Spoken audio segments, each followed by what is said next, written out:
This is day 5 of this June 2022 7-day session. And we'll pick up with the book we were reading from yesterday, The Practice of Zen by C.C. Chang.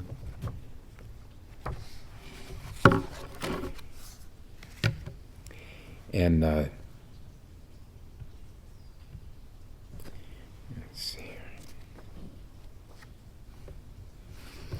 And yesterday we were reading the discourse of Master Po Shan, and now we're going to turn to the discourse of Master Han Shan.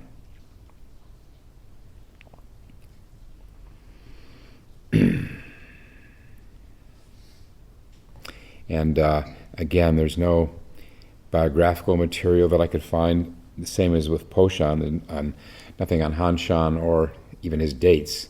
But I get the feeling that it's somewhere in medieval times, 1300, 1400, 1500. But you know, what he talks about in terms of his experiences, others' experiences, and his advice on Zen practice could have been written today, yesterday, and tomorrow. It's timeless. This is a timeless practice we are doing.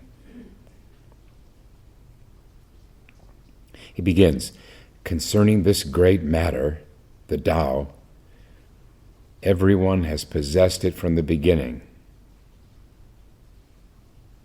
It is always with each of you.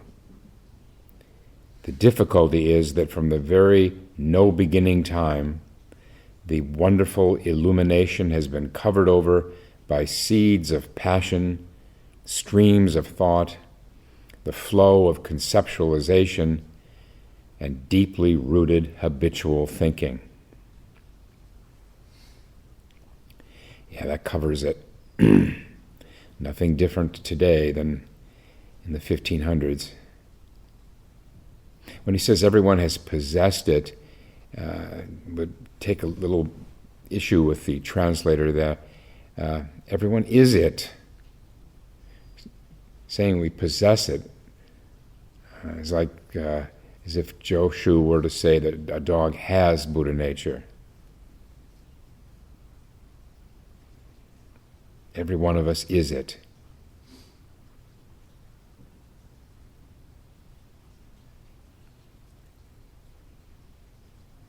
Let me just repeat that series of afflictions that cover up this luminous original mind of ours, the seeds of passion.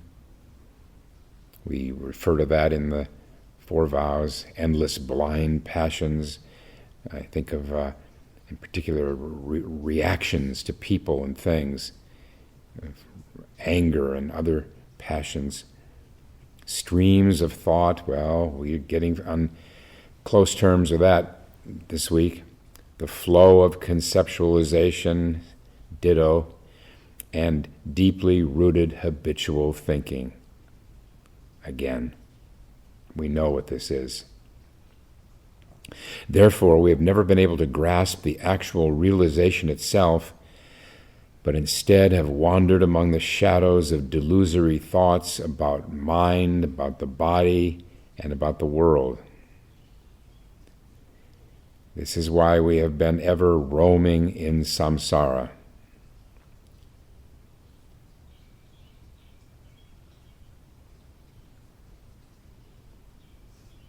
From dark path to dark path, we've wandered in darkness. How can we be free from birth and death?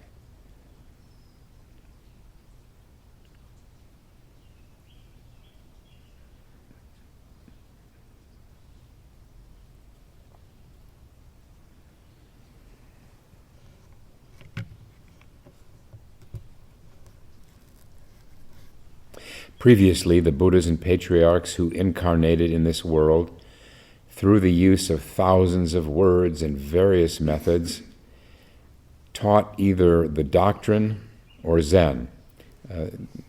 Here, the doctrine is capitalized, as is Zen. Either the doctrine or Zen. There's a footnote here. Let's go with this. Chinese Zen Buddhists divide Buddhism into two main distinct groups. One is designated as the principle, and the other as the doctrine. The principle is the teaching of Zen, and the other one, the doctrine, is the teaching of all the other Buddhist schools. Okay, not important. He continues, all their teachings were nothing but instruments to crush the habitual clingings infecting human thought.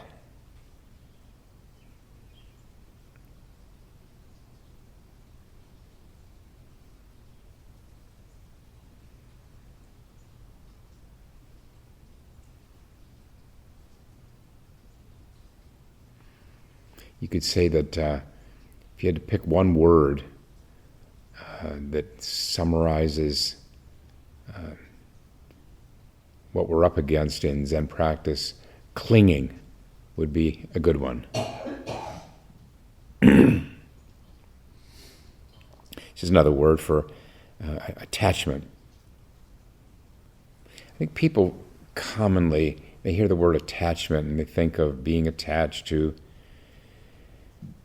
smoking, or being attached to food and sleep and all. Those are the minor ones compared to our attachment to our thoughts.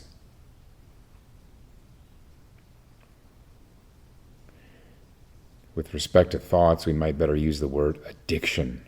We are addicted to the thoughts.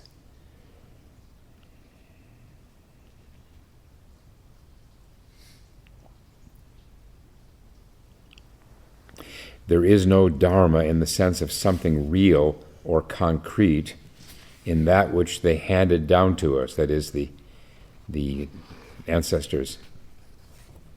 The so-called practice or work is merely a method for purifying the shadows of our habitual thinking and flowing thoughts. To concentrate all one's efforts to this end is called work or practice.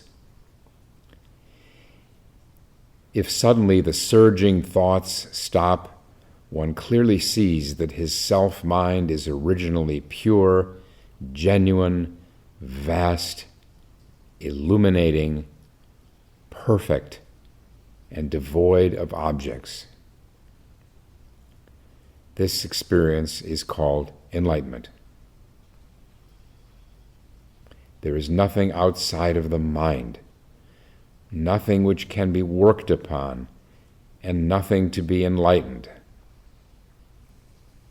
However, the egotistic passions, long accumulated and rooted within us, are difficult to wipe out.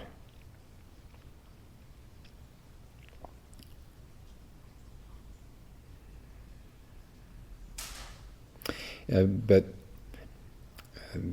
again, these passions are not something we want to make war on. We just have to notice. It's that key word, noticing. Everything starts with noticing. Noticing these passions or thoughts or other afflictions, and not cling to them.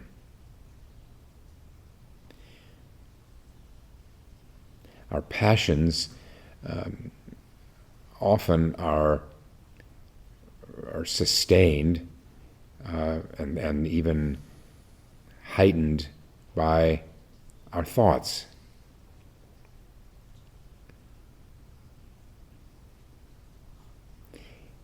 It's part of the human body, mind, at times to have strong feelings, passions, rise up, and that happens on its own. But then to not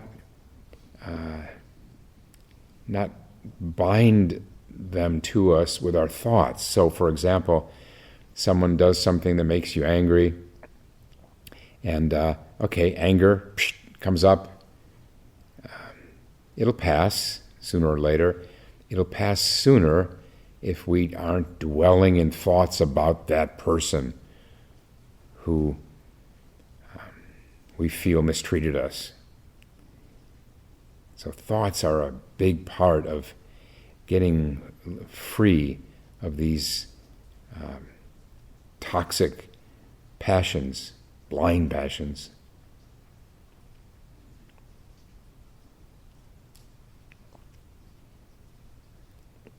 He continues, fortunately, in this lifetime, through the help and instruction of teachers, the prajna seed within you has had an opportunity to grow. Prajna means wisdom, transcendental wisdom. Thus, your spiritual aspirations and your determination have been awakened. But you must realize that it is not easy to pull out all at once the roots of samsara which have been deeply embedded within you from beginningless time. This task is not trivial. Only those of will and might, brave enough to shoulder such a burden and to press straight forward without the slightest hesitation or timidity, will be able to enter into it. It is enlightenment.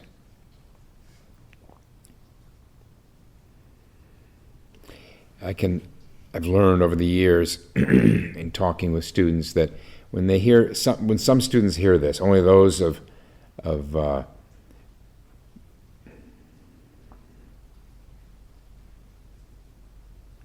will and might, there is a certain personality type that'll say, oh, well, that leaves me out. I don't have that much will or might, so I guess I'm cut out of that. Well, there may be some slight truth to that at any given time, but will and such qualities are not static, they're not fixed. We grow them through practice. We grow this willpower. We grow faith. People who say, oh, I'm a little short on faith, I don't know how far I can get. Well, every time you return your attention to your practice, you're growing that faith.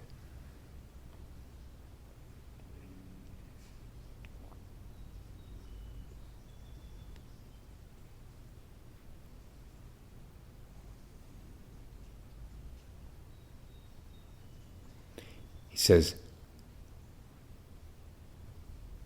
generally speaking, at this time, there are many who practice the Tao, but few of them can come to actual realization.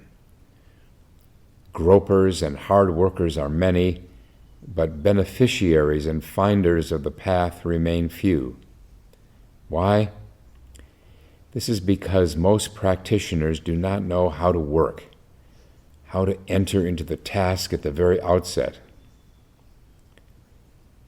What they do instead is to fill their minds with the words and ideas that they have formed through thinking, or they measure things by means of the discriminating mind, or they suppress the stream of thought, or dazzle themselves with visionary bewilderments.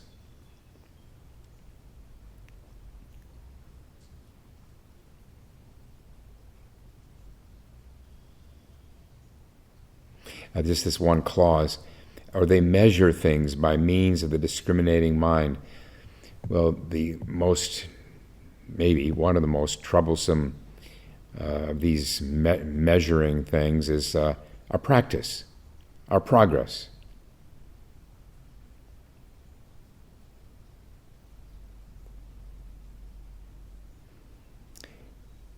To really surge ahead in our practice, we have to not entertain the measuring mind, where I am in relation to others, how much further I have to go, how far I've come. This measuring mind is just deadly. And we have to learn to see it as it's operating, and so that we can then return our attention to the practice. Get off this measuring mind. That's the irony. The more we use the mind in this way, the more we spend time judging, evaluating our practice, the further we get, the worse it gets.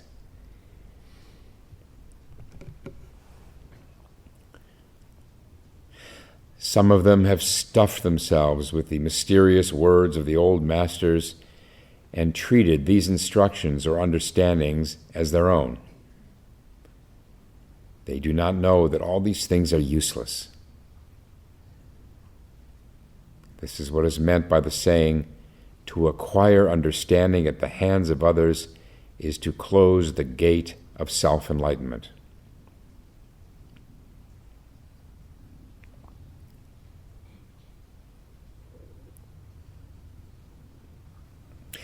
The first step you should take in Zen work is to forget about all understanding and knowledge and concentrate on one thought. Thought is one translation for he's leading to a koan. Firmly believe that your self-mind is originally pure and clear, without the slightest trace of any existence, bright, perfect, and ubiquitous throughout the entire universe. From the beginning there was no body, mind, or world, nor any erroneous thoughts or infective passions. Right at this instant, the appearance of this one mind is in reality non-existent.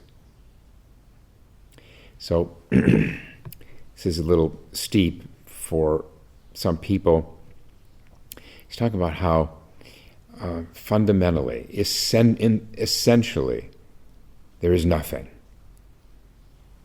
That this world that we think of as the world gives the appearance of being real enough, and we have to respect that side of things. But in its essence, there's nothing there. Nothing that is not in flux. That's one way to understand emptiness, is that whatever is in flux, you can't say it has any substantial identity to it. It's change.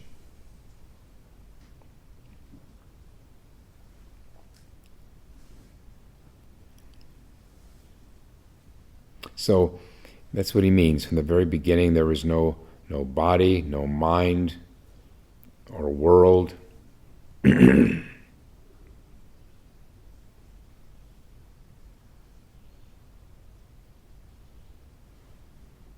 We call the world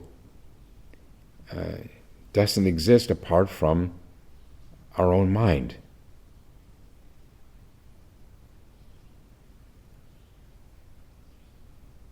For things are things because of mind, as mind is mind because of things.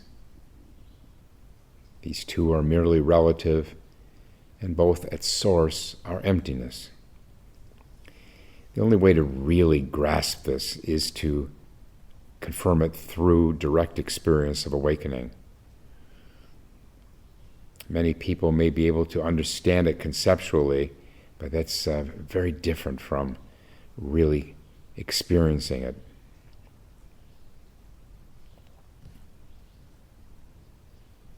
He says, all manifestations before my eyes are also delusions devoid of substance.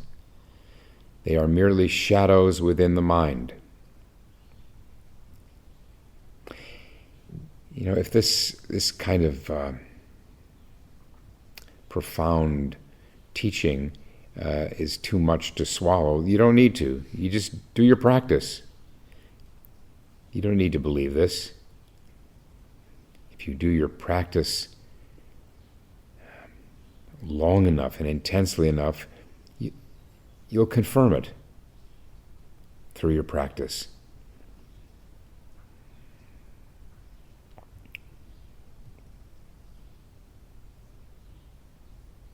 The trouble is that too many people take this to mean, well, what do you mean it doesn't exist? It's empty. Again, this is speaking from the essential side of things. And the other side of relative substance, changing substance, we have to respect the world of change and speeding cars and other things that are obvious.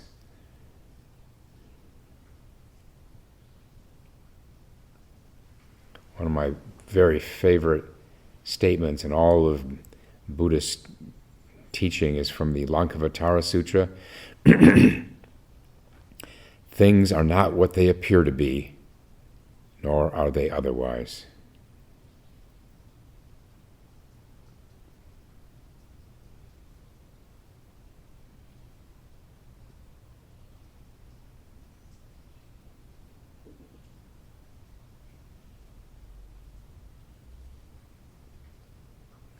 He quotes a master, Yung Jia, one of the more famous of the Chinese masters. Warning: the thought of continuation should be cut short. That means the notion of anything continuing from one moment to the next, unchanged.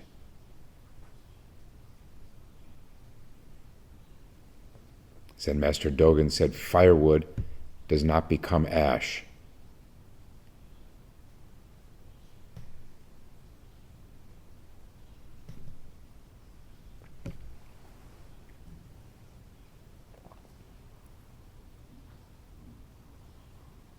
Certainly in the realm of thought, Han Shan here says, floating, delusory thoughts are rootless and unreal. Never treat the distracted thought as a concrete thing. When it arises, notice it right away, but never try to suppress it.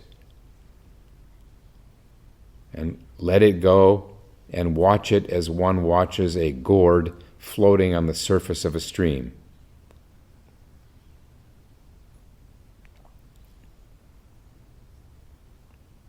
Again, this is some 5 or 6 centuries ago. This document was written, but how could it be any different then from now?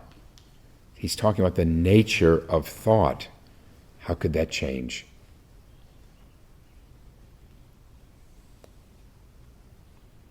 The trick is to notice the thought in the mind, to notice it as a thought. That's the hard part, because we so often are enmeshed in our thoughts. We don't see them as thoughts out there. We're just captivated. We're caught in them. We're snared in these thoughts. But the mindfulness feature of Zen meditation grows, and we can more quickly notice when we're in thought. And then it can just help, as he says, just to remind oneself that there's nothing to thoughts. They have no roots.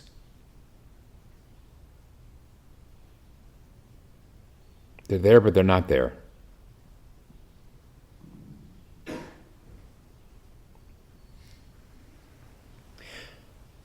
probably the most corrosive type of thought is doubt about the doubt that is skepticism, the doubt that causes us to lose faith. And probably everyone encounters doubts along the way. In sesshin, one can suddenly be beset by doubts.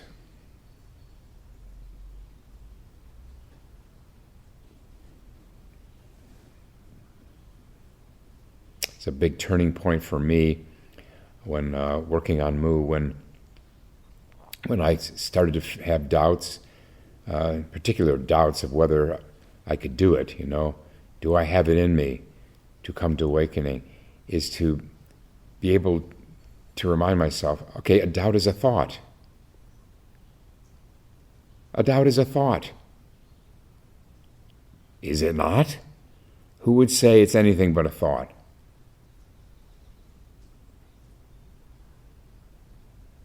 And thoughts have no roots to them, they have no substance to them. Don't believe them. Don't believe that doubt. Shake it off.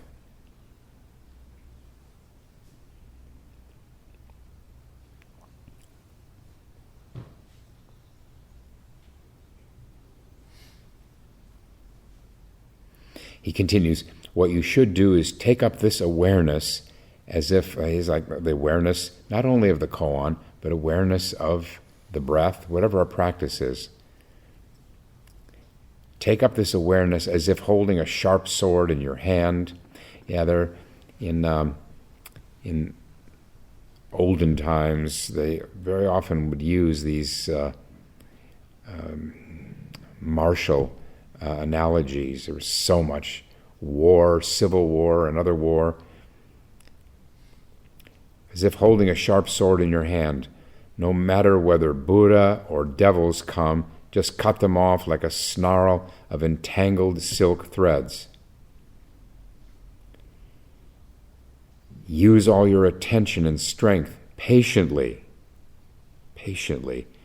to push your mind to the very dead end of consciousness. Just push it on and on. When he says, no matter whether Buddha or devils come, of course he means thoughts of Buddhas, thoughts of bodhisattvas.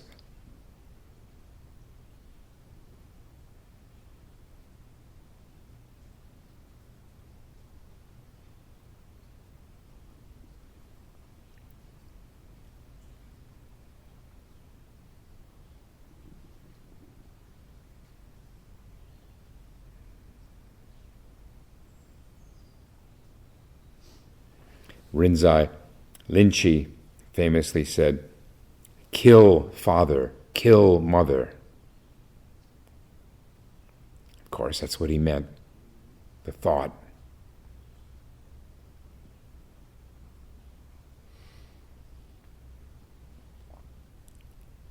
In terms of the very purest clarity of mind, there aren't. It's nothing better about good thoughts than bad thoughts. Thoughts are thoughts. They're obstructions.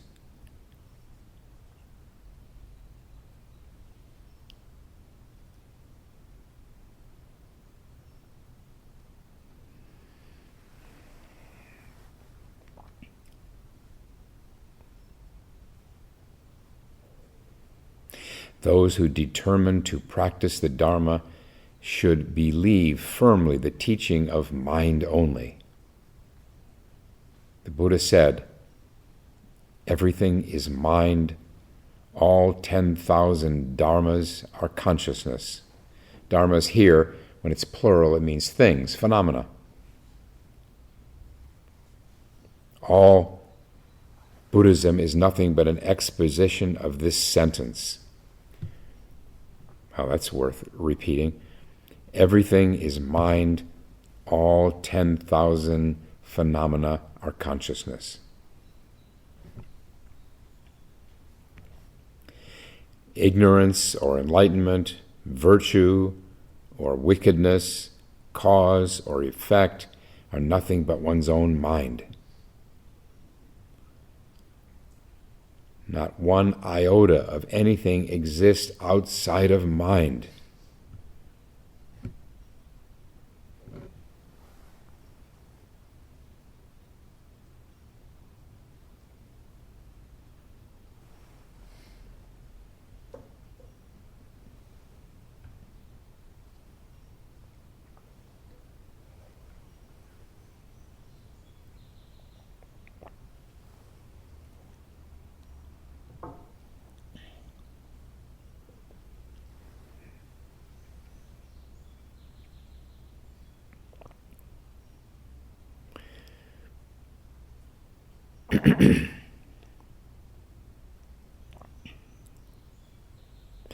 The Zen practitioner should completely cast aside her former knowledge and understanding. Here, scholarship or cleverness is useless. Rather, she should look on the whole world as hallucinatory. What she sees are mirages, mirror images, like the moon reflected in the water. The sounds she hears are hymns of the wind blowing through the trees. She should see all manifestations as clouds floating in the sky, changing and unreal. Not only the outer world, but all habitual thoughts, passions, distractions, and desires within one's own mind are likewise insubstantial, non-concrete, rootless, and floating.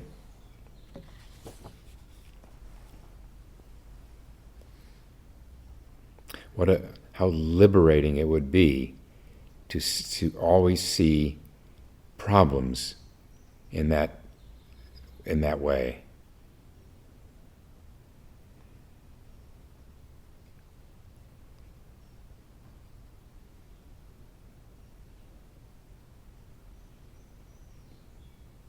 When he says, completely cast aside her former knowledge and understanding, well, yeah, good luck with that. All your former knowledge and understanding, it's not something we have to do. It happens on its own through rigorous practice. We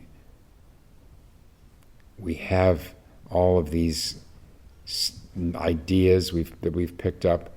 We have it sanded away through practice. It happens on its own, and usually takes a long time. It doesn't mean that we become illiterate or somehow stupid. It's finding freedom from these assumptions about the world and people and things.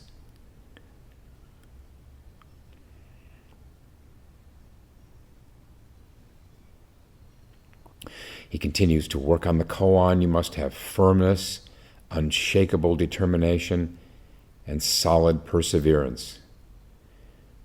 You should not have the least hesitation or irresolution, nor should you practice one koan today and another one tomorrow. You should not entertain any doubts about attaining enlightenment, nor about the koan being too deep or mysterious, and so on. All such thoughts are hindrances, as is, by the way, the thought of enlightenment. I point them out to you now so that you will notice them later when they come up.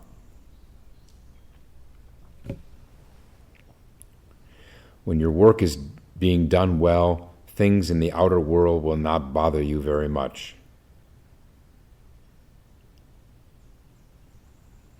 Again, Rinzai Linchi famously said, there is nothing I dislike. I think a better translation is, there is nothing to be disliked. Speaking from point of view of seeing the no thingness in everything.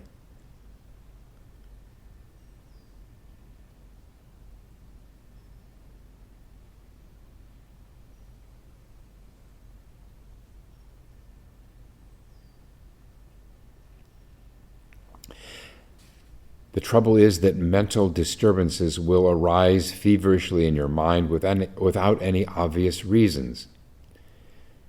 Sometimes desires and lust well up.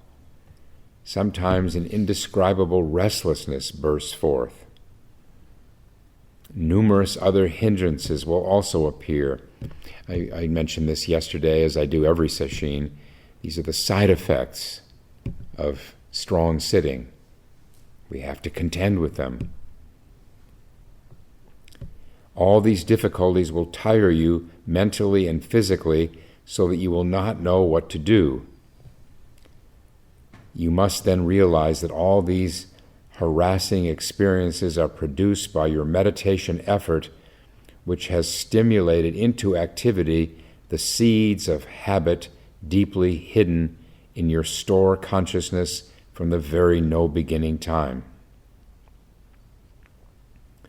The store consciousness, alaya vijnana, is a big part of Buddhist psychology, that all of our perceptions, what we see, hear, smell, taste, touch, and think as a sixth sense, everything is being filed away in this storehouse consciousness.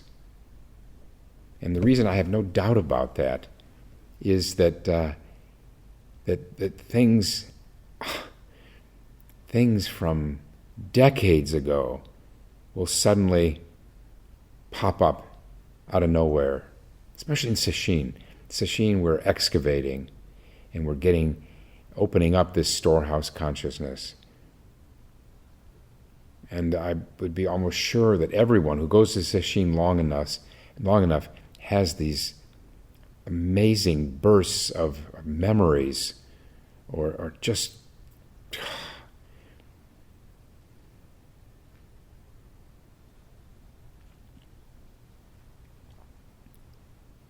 from childhood even.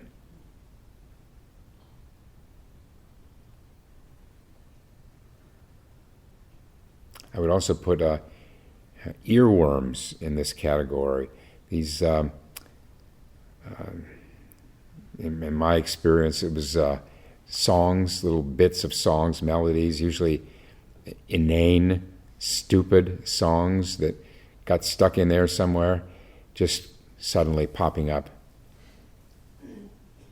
Anyway, whether you believe it or not, let's continue. These are stimulated into activity, the seeds of habit deeply hidden in your store consciousness from the very no beginning time. At this crucial stage, you must recognize them thoroughly and break through them. Never take them as real. Never subject yourself to their control and deceptions.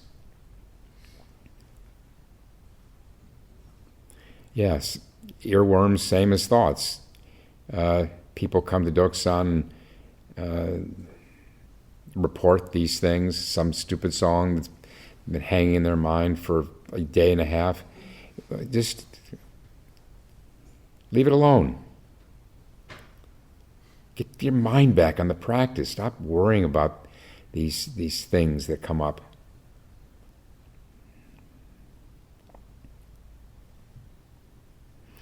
He goes on, after this stage, you will feel comfortable and infinitely light, filled with boundless joy.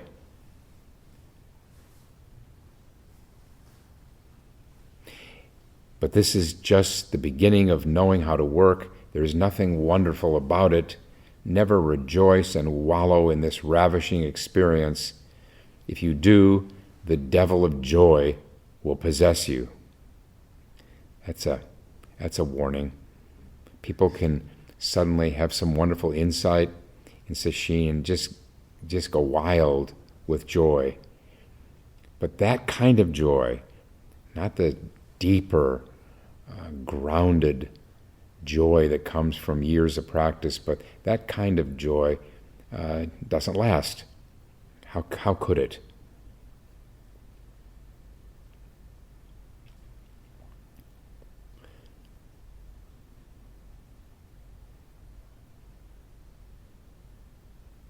He says those whose hindrances are too great, whose seeds of passion are too strong, and whose habitual thoughts are too inveterately rooted in their store consciousness, not knowing how to observe their minds or how to work on the koans, should practice prostrations before Buddha, recite sutras, and repent for their wrongdoings.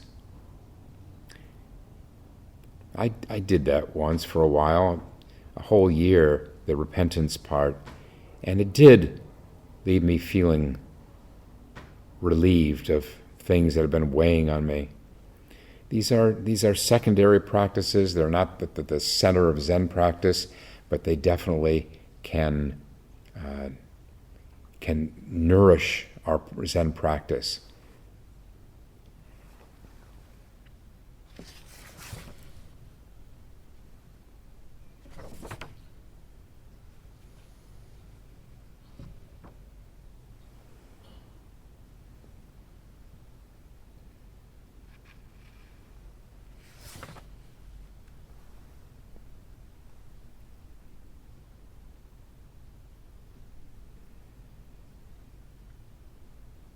He's talking about the enlightenment experience.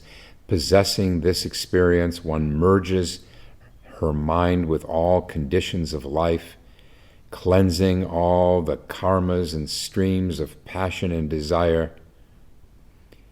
Even doubts are fused into one real mind. But this enlightenment has different degrees of profundity. Very important point. If one is able to work on the basic principle and breaks right through the nest of the 8 consciousnesses to turn over the cave of blindness and with one great leap to pass right through, then there is nothing more for him to attain. He is indeed deserving of consideration as a highly endowed person. His realization is the deepest. But many of those who practice through gradual steps gain only shallow realizations. This is absolutely true.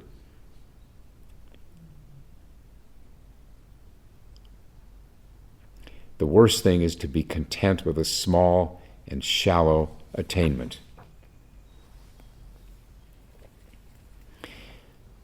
Long ago, I came across words to this regard from a Syrian of the early 20th century.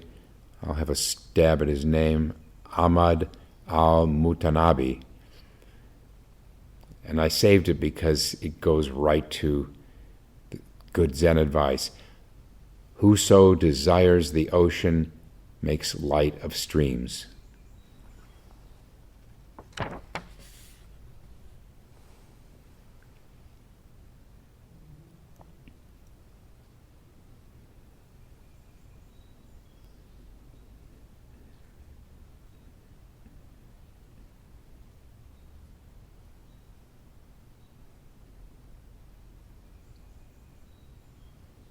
The last sentence of his discourse, of Han Shan's discourse, is, the crucial point of this practice is continuity and consistency. Continuity and consistency. I'll stop and recite the 4 vows.